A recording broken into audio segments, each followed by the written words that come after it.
Hey guys, this is Jordan, and I'm a detransitioner, and I'm making some more content again because I felt like it. And this is not scripted, but I'm gonna try to do my best and make a beautiful video without having anything scripted. So today, and by the way, I was working out. I stopped because I thought about making this video. Oh yeah, and before I begin, I was on estrogen for 18 months and I detransitioned about 4 months ago and accepted I was a man.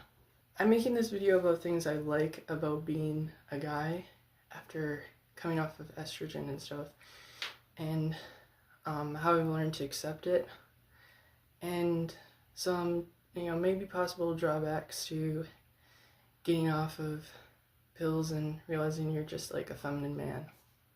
Alright. So this is probably going to be like a ramble type video because I'm not scripted, but anyways, when I first got off the hormones, I thought I needed to completely revert back to like masculine me, where I kept my hair short and such like that. I didn't wear makeup in anything or paint my nails or anything, and I decided that that would not be fun for me because I didn't like that, and that made me uncomfortable, and that was part of the reason why I had transitioned in the first place, because I didn't like the social roles I was given as a guy, and I didn't really accept my body at that time. But I learned that men can express themselves however we'd like, and there's not one size fits all when it comes to male expression. That's one of my favorite things about being a male, is that, there's not one size fits all. And in the country I live in, which is the US, there's a lot of non-conforming people, and that's awesome. And I don't believe in the non-binary bullshit, but I believe in biological reality, and I believe that there's feminine men that just like to present in a feminine way, and that's okay, and there's nothing against us except for the prejudice that we experience because people are meanies and they are afraid of things they don't know and they can't understand. And it's pretty simple to understand that men can be feminine. I don't know why that's so hard for people, especially in 2024 when we have all these crazy gender identities that no one can understand, except for the people that made them up themselves and the ones that are like activists. But anyways, another thing that I like about being a man is that I don't have to take estrogen. That's pretty nice. I don't have to do anything specific, I guess, to alter anything about myself that I don't want to. And I like that. This video is going to go everywhere, isn't it? Another thing I like about being a guy is that I have my reproductive system working again, and that's really awesome. Because I didn't know that I would actually like that, because I never really, I thought I had Klinefelter syndrome or something. I thought I wasn't actually a man for the longest time. I thought I was like a different type of man, I guess, like an intersex type man that had, it being valid to transition because, I wasn't fertile to begin with. I was not a man to begin with. I was some weird abomination. Not saying intersex people are, but that's how I felt. Because I was a late bloomer, and my sexual functions didn't come in until I detransitioned at 20, and then suddenly, oh, now it happens. And it's awesome because it's like, it just makes me realize that, yeah, I'm a completely healthy guy, and that's awesome. You don't understand how amazing it is to have that function when you thought that you never could have that function, and you thought that you were wrong in some way, and you felt very weird and uncomfortable in your body because you couldn't understand it because there's something wrong with your reproductive organs. You felt like, just like you can imagine what a relief it is to realize that I'm not abnormal and that it was all in my head. So that's why I like having my reproductive system working as a man, because it's like, it just reiterates that I am a biological man and I function correctly, and I like that. Another thing I like being about a man is that I don't have to change my, this is a detransitioner's perspective, so that's why this is worded in this type of way, because before I couldn't accept that I was a man. So it's pretty awesome when I accept the organs I thought I hated, which is my bottom part, I'll call it. I can just have a normal dick. Like, there's a lot of females that want our parts, like FTMs, the women that identify as men. They want our organs down there so badly that some of them will literally get a skin graft from their arm, and it looks very disgusting, and they put it down there to make it look like they have our parts. It's very creepy. It looks like some type of zombie thing. That's what I've seen from it. And I'm very grateful to have one that works and one that looks normal. It might be a little bit weird to talk about my stuff down there, but you know what? I'm saying it because I feel comfortable enough to say it. Even, because it caused me so much distress before to be able to say it. And there's so many people that talk about their stuff and on YouTube, and it's like, what's the big deal? I'm just talking about my experiences. Another thing I like being about a guy is that I can gain muscle. I can work out and get really fit and muscular. Women usually, they can do this, but they sacrifice their reproductive health for this. Because women with abs, that's kind of abnormal and unhealthy. But like men having abs, we can have that because it doesn't affect our sexual organs like it does for women, because women are the ones that get pregnant. We're the ones that can get strong and stuff. And that just makes sense, because since I got off estrogen and testosterone blockers, I've gotten kind of fit.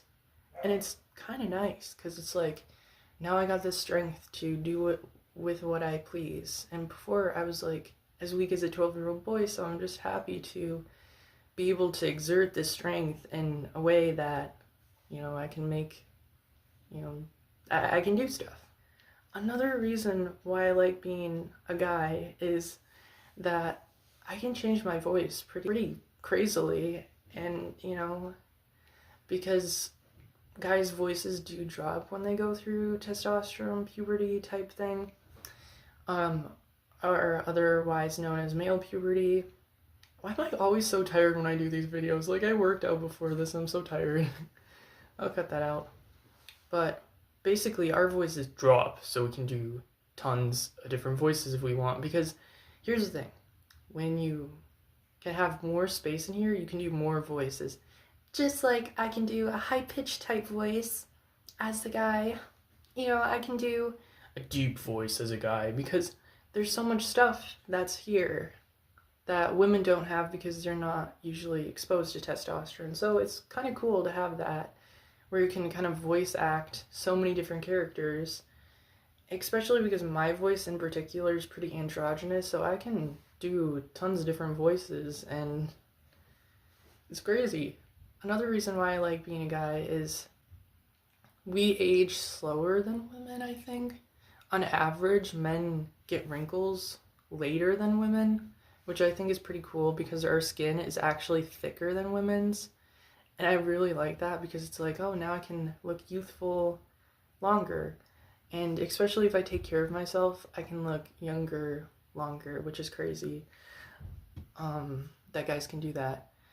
And also, because I heard that facial hair, for whatever reason, makes it so like your skin doesn't lose as much collagen, or it makes it so it like stays up longer. I don't know. It's kind of weird. Okay, this reason is kind of a hot take on it. Men on average are more safe out and about alone than women are. And when you're a man, you're less at risk of sexual violence than women are. But here's the thing, men are more likely to be called creeps, pervs, stuff like that. They're likely to get more attacked physically by other men. Male on male violence is more likely. And So I usually feel a little bit more safe as a guy because at least I wouldn't be raped. And a lot of the time, unless you're not provoking a man as a guy, you yourself won't be beat up. And if you ignore him, like if he's a bully or something and you ignore him, I think it would be easy to escape that. And especially because you're not as outmatched as women are in a situation like rape. Men can be able to defend themselves a little easier. Like, if a guy tried to fight me, I could defend myself a little bit easier than a woman could. And I could run away from a man a lot easier too, which is a benefit for being a man, is that you're faster and stuff, so you can get away from bad situations. Some things that I'm kind of iffy about being a guy is that, like, you know, guys get facial hair, they get body hair and stuff, which is slightly annoying because it grows in and stuff, and it's like, oh, you got to shave it. Because it's like, since I've been able to get some stubble and stuff here, it's like I gotta shave it every other day or it starts to get annoying and you can see it and stuff a little bit. It's not much, but it's enough to be annoying, which that's it's it's iffy because it's like, oh, I'm kind of learning to accept that I can grow a mustache and a beard and stuff because of being on estrogen. I didn't really like that stuff, and I didn't want that stuff ever to happen to me, actually. And then learning to accept it has been like life-changing, I guess, because it's like I didn't think I could ever do it. I thought I would like freak out and pluck it like I did when I was like 16 always. I would see it coming in and I would be like, I gotta pluck it. And I could not keep it around for the life of me. But since I'm an adult now, I feel like I have the not like it's forced upon me, but a lot of guys have beards and stuff at my age, like 20. And it's like, you look older with a beard and you look more mature with a beard, and I kind of like that because I look very youthful and people always mistaken my age and stuff. Even when I was identifying as a woman and taking estrogen, people would always mistaken me for someone that was like 16 or something, and it's just cool to get facial hair because then I'll look a little bit older and it won't be such a drag to, do stuff. And be told like, oh, you look like you're 17. Oh, thank you. No, I'm not. Another thing that I'm kind of upset. Okay, here's some things I'm upset about being a guy. Guys get more acne. Guys get more back knee, especially when we work out. And it fucking sucks. Because it's like, I took such good care of my skin and it's breaking out like crazy. I'm wearing a full face of makeup right now, but if you saw me without my makeup, I look bad. Because it's like, it just gets everywhere and my skin is freaking oily all the time. That was one of my favorite things about transitioning, was that my skin would stay nice and, clear. Another thing that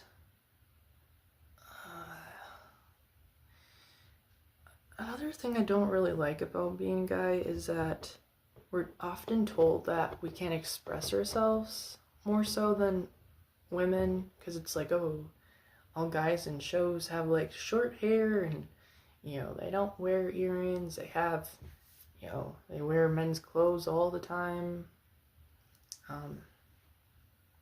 They don't ever paint their nails or anything because that stuff is sissy and gay and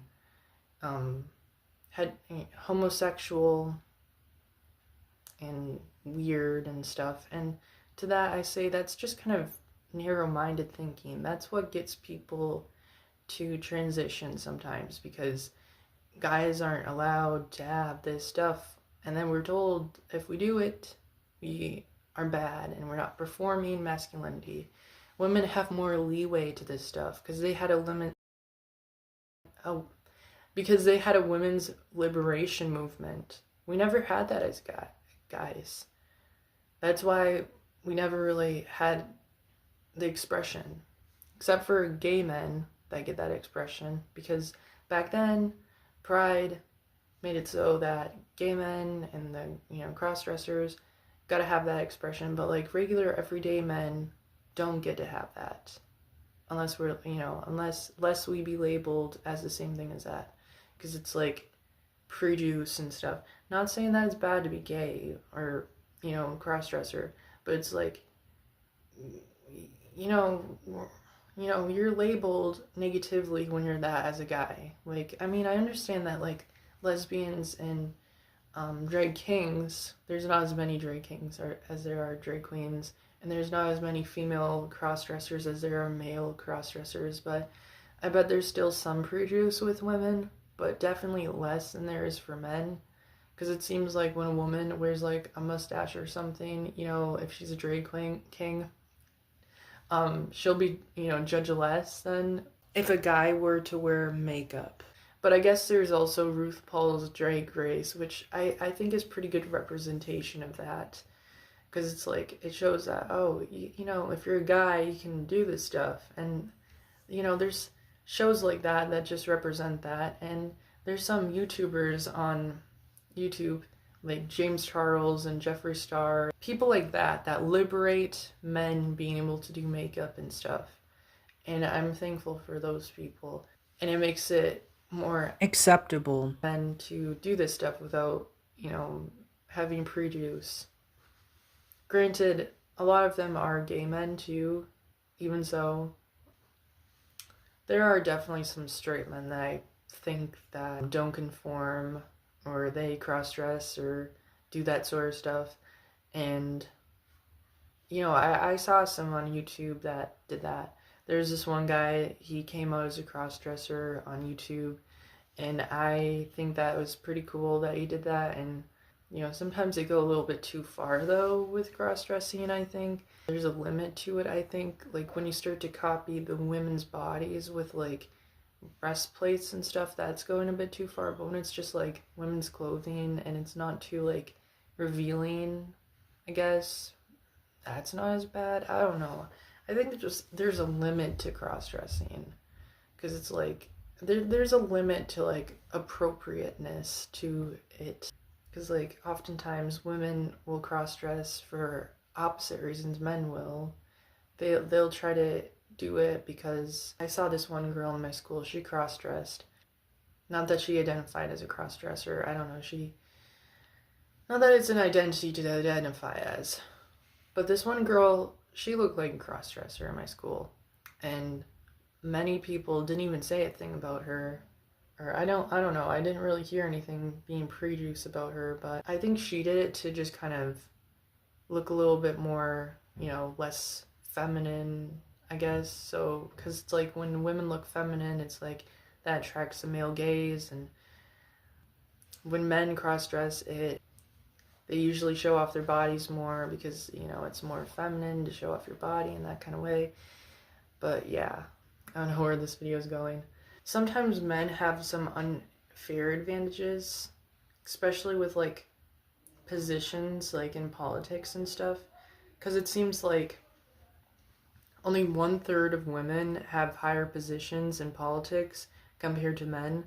And it seems that there's still some stuff that feminism needs to do for women. But, like, as a man, I have a lot of rights that just was given to me when I was born that a lot of women wish that they had. And to that, I am grateful that I can have those rights, but I wish to share them with, women that should also have those rights. I think a lot of the time, men's advocates groups can be a bit overwhelming because it's like, I do think that sometimes women can mistreat men and treat them unfairly, but at the same time, there's a lot of stuff that's being, it's kind of like the two are kind of colliding together and having a lot of disputes because it's like, it's a hot topic issue, I believe, and a lot of older men are usually in the men's advocate group because they believed that women didn't deserve the rights they were given with feminism, like first wave, I think. And I think that's kind of wrong. And, I think men's advocacy groups are a little bit redundant in my opinion, because it's like, I think men already are at the top of the food chain in this type of world. It's more of a patriarchy, and it's more built around men for men as opposed to women. And women need their reproductive rights to, be able to have first term abortions and stuff like that. I know on YouTube that's a hot topic too, but I do believe that women should have these rights to their reproductive health, and they're kind of stripped away from them. I know a lot of other women will say, well, it's killing a child. Well, I think that second term, third term is more killing a child than first term. First term is just like what even is that thing, I know that's probably controversial to say, and I do have my own opinions about it. I think men are more religious than women, maybe. I don't know. Does that seem like a thing that's happening? You guys write in the comments what you guys think about that. Do you think there's more men that are religious than women? I don't know. I've never really studied that. But since I've detransitioned, I've kind of had to think about where my morals are and where I want to put my time and effort in, because I put a lot of time and effort into transitioning, and when I've detransitioned, I've had nowhere to exert that energy, so I've become a bit more watching feminists, and the real kind of feminists, not the ones that claim that, that they're feminists, but they're not. And these women, are for women, just for women's issues and stuff. And I understand that. As a guy, we need to let women be able to have their own things and stuff like that, like feminism, and be able to support it. And I think that that's another reason why male advocacy groups are kind of redundant. And I think that gay men, non-conforming men, have already paved the way for men to be able to express themselves how they want, like I've already said in my video. So yeah, men like me, I feel like, have been able to help out the situation where like men can express themselves more. And there is some things that could be possibly unfair for men. I won't go too much into detail about it, but I do think it's important to talk about. If you guys do want me to talk about that, I will talk about it. For quality of life, I think that women need to focus still, especially with feminism and stuff, because they've only had the right to vote in the United States since 1920. So there's still a lot that has to be done, I believe. One of my favorite things about being a guy is that I don't have to come out to people or anything and tell them that, oh yeah, this is actually what I am. I don't have to say I'm trans this or non-binary that. I can just say, oh, I'm a guy. No other thought has to go into it. That's got to be one of my solid things that I like being as a guy, because it's very simple. It's like, oh, you were just born a boy, raised a boy, became a man. No other things are added to it. And I'm kind of glad for that. And I feel like I can be a little bit more opinionated as a man. Because like if I was a woman saying some of the stuff that I've said on YouTube, I would be called a TERF or a trans exclusionary radical feminist. Since I'm a man, I have more of the right to be opinionated and speak my mind, and less people are willing to tear me down for it. I mean, they will still speak out against it, but they won't call me weird names like TERF, like they do to women, which really sucks because they always give women the short end of the stick. So I really do feel for my female counterparts that do gender critical stuff and are feminists. So yeah, thanks for watching. If you like this video, please subscribe to me. Lemon Rat Devil. Is that my name on YouTube? What is it again? What is my name on YouTube? Guys, write in the comment section what my name on YouTube is. I'm sorry, I'm kind of tired. It's like, it's just a jumble of things. Lemonade, rat, dude, or something. Like, however did I come up with that name? Well, anyways, thanks guys for watching. Bye. Should I come up with a look that's lemonade, rat, dude? Like, it's like an eyeshadow, it's like lemonade, and then there's like a rat on the side of my face, and then I'm a dude. Sometimes I just feel like wearing a costume all day. Not that I'm a costume, like I'm real, but like I think life in general is just a costume that we all put on. And sometimes that costume is the correct costume, and sometimes that costume gets you in trouble. But sometimes you just have to wear that costume with pride. Real pride. Not this fake pride. With real love and real joy. And I'm really tired while I'm really saying this. So good night.